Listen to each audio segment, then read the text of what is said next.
محرم الحرام کا چاند نظر آتے ہی پوری دنیا میں عزاداری کا سلسلہ شروع ہو جاتا ہے۔ اسی سلسلے میں ہم پاکستان کی کئی مایہ ناز اور نامور شخصیات کو بھی کافی مصروف دیکھتے ہیں۔ ہمارے ساتھ موجود ہیں پاک و ہند کا بڑا نام، گائکی کا بڑا نام، شفقت امانت علی صاحب۔ السلام علیکم۔ وعلیکم السلام۔ سر، کیا کہنا چاہیں گے؟ کیا روٹین ہوتی ہے شفقت امانت کی اور کس طرح سے سارے فرائض ادا کرتے ہیں؟ تھوڑا مشکل ہو جاتا ہے جی، کافی جگہوں پہ جانا ہوتا ہے، پڑھنا ہوتا ہے، بہت سے لوگوں کی ریکویسٹس ہوتی ہیں، لیکن ہیومنلی پاسبل نہیں ہے، اس لیے جو بہت سلیکٹڈ سی جگہ ہیں وہاں پہ جا پاتے ہیں ہم اور پڑھ لیتے ہیں اور دعا کرتے ہیں کہ ہماری جتنی تھوڑی ہم پڑھیں ہیں اس کو مولا قبول کریں۔ کیا کہنا چاہیں گے محرم الحرام کا مہینہ ہم انسانوں کو کیا پیغام دیتا ہے؟ اثار درس یہ بہت پرانی بہت شروع سے آ رہے ہیں یہ کویسچنس۔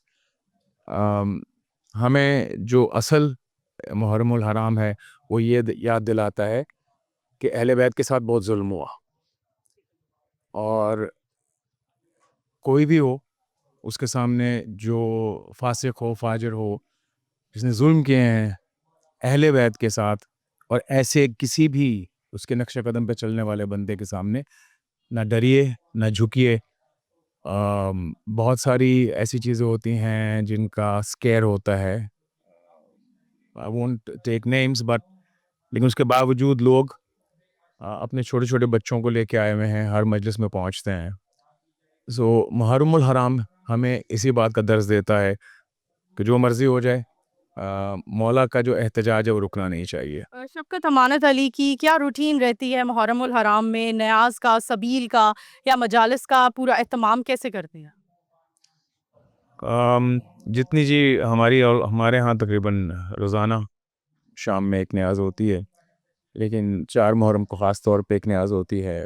پھر بہت سارے دوست ایسے ہیں، بہت سارے رشتہ دار ایسے ہیں، بہت سارے کانٹیکٹس ایسے ہیں جو نیاز اور تبرک تقسیم کرتے رہتے ہیں، اور ہمیں بھی وہ چکھنے کا موقع ملتا ہے۔ خوش نصیب ہیں۔ جو ظلم ہوا تھا 1400 سال پہلے اسے بھولنا نہیں، اور اس کا احتجاج آپ جہاں پہ بھی پیدا ہوئے ہیں، اگر آپ کبھی زندگی میں ایک دفعہ کربلا جا سکیں ضرور جائیں محرم اور حرام میں۔ لیکن میرا پرسنلی ماننا یہ ہے کہ آپ کو محرم جہاں پہ آپ پیدا کیا ہے مولا نے آپ کو، آپ وہیں پہ احتجاج کریں اور اس احتجاج کا حصہ بنیں، اور اس احتجاج کو تا قیامت جاری رکھیں۔ اچھا، ہم بہت ساری فیمس پرسنالٹیز دیکھتے ہیں جو لنگر اور نیاز اور سبیل کے حوالے سے ویڈیوز بھی بناتے ہیں، لیکن ہم نے شفقت امانت کو کبھی بھی ویڈیوز بناتے نہیں دیکھا، سوشل میڈیا پر ہائی لائٹ ہوتا نہیں دیکھا۔ کیا کہنا چاہیں گے ان لوگوں کو جو سوشل میڈیا پر ویڈیوز بناتے ہیں؟ کیا صحیح ہے یا غلط؟ نہیں، میں صحیح غلط نہیں، وہ جیسا وہ صحیح سمجھتے ہیں وہ کرتے ہیں، جیسا مجھے لگتا ہے میں ویسا کرتا ہوں، میں کسی کو غلط برا اچھا بھلا نہیں کہہ سکتا۔ دیکھنے والوں کو کیا میسج دینا چاہیں گے؟ بس یہ مولا کے دن ہے، اور اس غم کو آگے بڑھائیے اور اس غم میں شریک ہوں، چاہے آپ شیعہ ہیں یا نہیں ہیں، لیکن یہ ظلم ہوا ہے اہل بیت جو رسول اللہ کی اولاد ہیں، اس لیے اس غم کو آگے بڑھانے میں اور اس کو پھیلانے میں ساتھ دیں سب کا۔ محرم الحرام میں اگر ہم آپ کے بچپن کے دنوں کی بات کریں تو یہ مجالس کا اور یہ ساری پروسیجر کا کیسے منایا کرتے تھے اور کیا وہ یاد آتا ہے وہ وقت؟ جی بالکل ایسے ہی مناتے تھے جیسے بچپن سے لے کے آج تک یہی روٹین ہے۔ جو چند مجالس ہیں جہاں پہ ہم ضرور جاتے ہیں بچپن سے لے کے آج تک، تب ہم پیچھے بیٹھا کرتے تھے اور خان صاحب آگے پڑھا کرتے تھے۔ اب ان کے جانے کے بعد میں ان کی جو بھی جسے آپ سمجھ لیجئے جو انہوں نے ایک بیڑا اٹھایا ہوا تھا وہ اب میرے ذمہ ہے۔ یہ جی کسی بندے کے بس میں نہیں ہے۔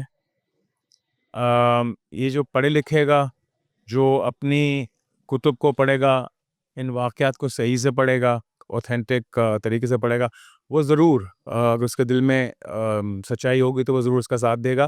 لیکن ویسے یہ بی بی کا وعدہ ہے، یہ غم حسین ہمیشہ بڑھنا ہی ہے، اور اس میں بہت سے لوگوں کو آنا ہی آنا ہے۔ آپ کو کیا لگتا ہے کہ حسینیت سے کوئی ایک کانسیپٹ جو دیکھنے والوں کو بتانا چاہیں جو سب کو سیکھنا چاہیے؟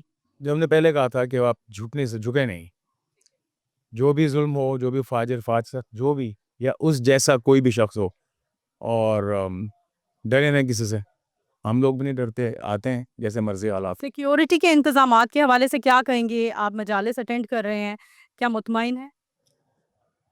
میں تو ہر میں نے اس کا انتظام میرے ذمہ ہے اور نہ, لیکن ہم جہاں پہ بھی جاتے ہیں وہ جتنا پاسبل ہیومنلی پاسبل ہے وہ کر رہے ہیں, وچ از گڈ. ٹھیک ہے, بہت شکریہ.